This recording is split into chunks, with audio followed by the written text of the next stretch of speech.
Seruput kopi dulu, Lur. Akhirnya, momen yang ditunggu-tunggu Turki benar-benar datang juga.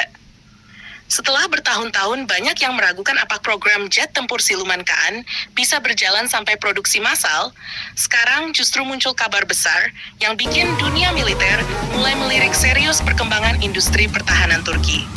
Karena sekarang, kontrak resmi pengadaan jet tempur Kaan untuk Angkatan Udara Turkiye akhirnya sudah ditandatangani, dan bukan sekadar proyek uji coba atau prototipe lagi.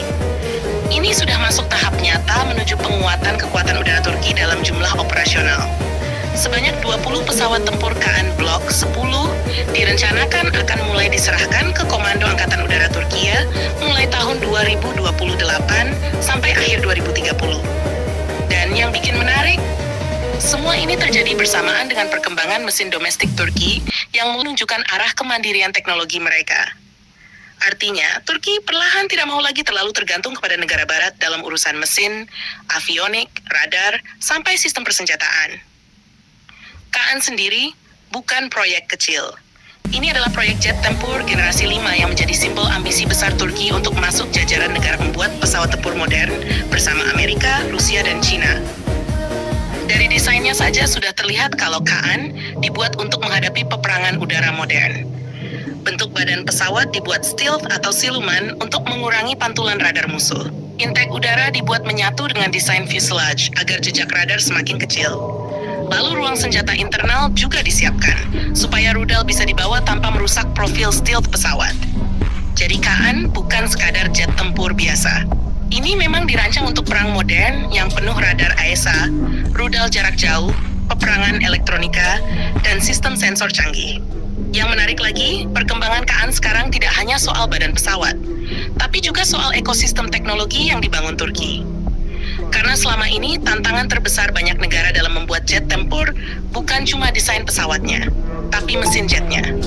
Mesin tempur modern adalah salah satu teknologi paling rumit di dunia militer. Suhu sangat panas, tekanan ekstrem, efisiensi bahan bakar, daya dorong tinggi, sampai kemampuan super cruise menjadi tantangan besar. Dan sekarang, Turki mulai serius membangun kemampuan mesin domestik untuk mendukung Kaan di masa depan. Memang pada tahap awal Kaan masih menggunakan mesin dari luar negeri, tapi arah pengembangannya jelas. Turki ingin suatu hari nanti, seluruh sistem utama Kaan bisa diproduksi sendiri tanpa tergantung embargo negara lain. Ini penting, karena pengalaman Turki beberapa tahun terakhir membuat mereka sadar bahwa ketergantungan terhadap teknologi asing bisa menjadi ancaman strategis. Dulu Turki pernah mengalami hambatan program akibat tekanan politik dan pembatasan ekspor komponen militer dari negara barat. Dari situlah mereka mulai mempercepat program nasional seperti drone Bayraktar, rudal Khan, kapal perang Milgem, radar AESA domestik, sampai sekarang jet tempur Kaan. Dan hasilnya mulai terlihat.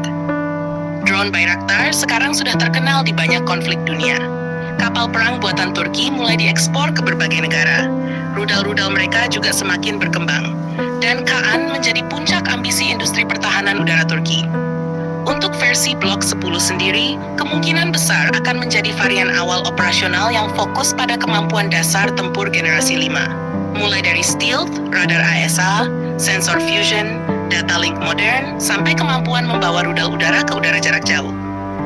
Turki juga sedang mengembangkan berbagai persenjataan lokal untuk dipasang di Kaan. Mulai dari rudal udara ke udara jarak jauh Gokdogan, rudal jarak menengah Bozdogan, sampai bom pintar berpemandu presisi.